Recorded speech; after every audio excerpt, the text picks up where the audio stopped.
നമ്മൾ ഇന്നത്തെ മരുന്ന് കഞ്ഞി പഴയ രീതിയിലാണ് ഉണ്ടാക്കുന്നത്. ചെറുള, മുയൽ ചെവിയൻ, പൂവാങ്കുറുനില, മുക്കൂറ്റി, നിലപ്പാല, വള്ളിയുഴിഞ്ഞ, ആനയടിയൻ, പാലുവള്ളിക്കിഴങ്ങ്, നിലക്കുന്നി, വെള്ളക്കുന്നി, തഴുതാമ, മുത്തങ്ങ, ദേവതാരം, കൂവളം, ഇലങ്ങുതൊലി, കുറുന്തോട്ടി എന്നിവ. അതിൻ്റെ ഉള്ള ചെറുള, മുയൽ ചെവിയൻ, മുക്കൂറ്റി, പൂവാങ്കുറുനില ഇവയൊക്കെ സമൂലമാണ് നമ്മൾ എടുക്കണേ.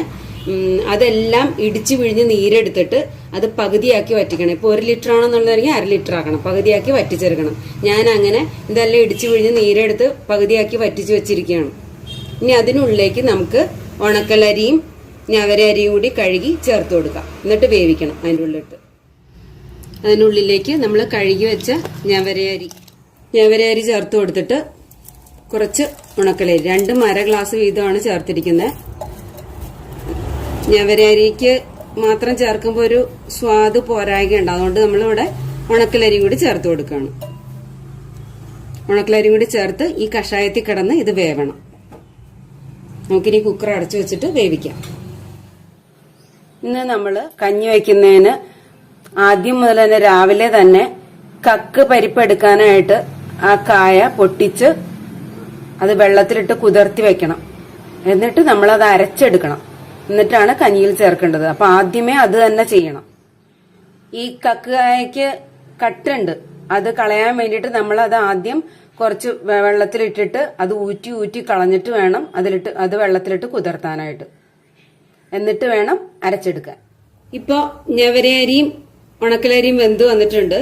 അതിലേക്ക് നമുക്ക് നമ്മള് കുതിർത്തി അരച്ചു വെച്ച കട്ടുകായയില്ലേ, അതിൻ്റെ ഉള്ളിൽ നിന്ന് ഇതിലൊരു കൈ അത്രയും ചേർത്ത് കൊടുത്താൽ മതി.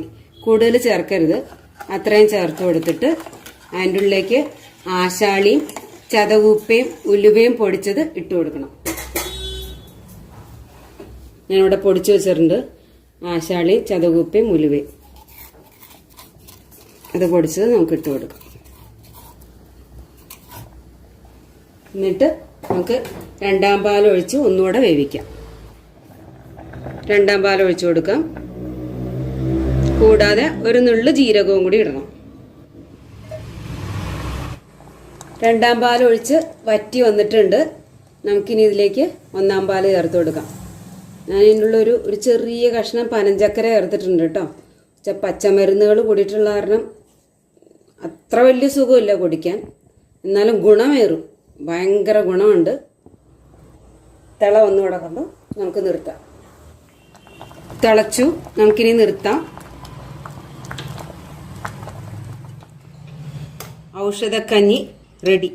നമ്മൾ പരമ്പരാഗതമായിട്ട് ഉണ്ടാക്കുന്ന രീതിയിലാണ് ഇവിടെ ഉണ്ടാക്കിയിരിക്കുന്നത്. അതിൻ്റെ ഉള്ളിലേക്ക് 1 സ്പൂൺ നെയ്യ് ഒഴിച്ചു കൊടുക്കാം. നമുക്ക് രാമായണം ചൊല്ലി നാമങ്ങൾ ജപിച്ച് മരുന്ന് കഞ്ഞികളും നല്ല ഭക്ഷണവും കഴിച്ച് ശുദ്ധമായ ശരീരത്തോടും മനസ്സോടും കൂടി നമുക്ക് ചിങ്ങമാസത്തിലെ ഐശ്വര്യത്തെ വരവേൽക്കാം, ഐശ്വര്യ ദേവതയെ വരവേൽക്കാം. എല്ലാവർക്കും നല്ലൊരു കർക്കിടക മാസവും നല്ലൊരു ചിങ്ങമാസവും ആശംസിച്ചുകൊണ്ട്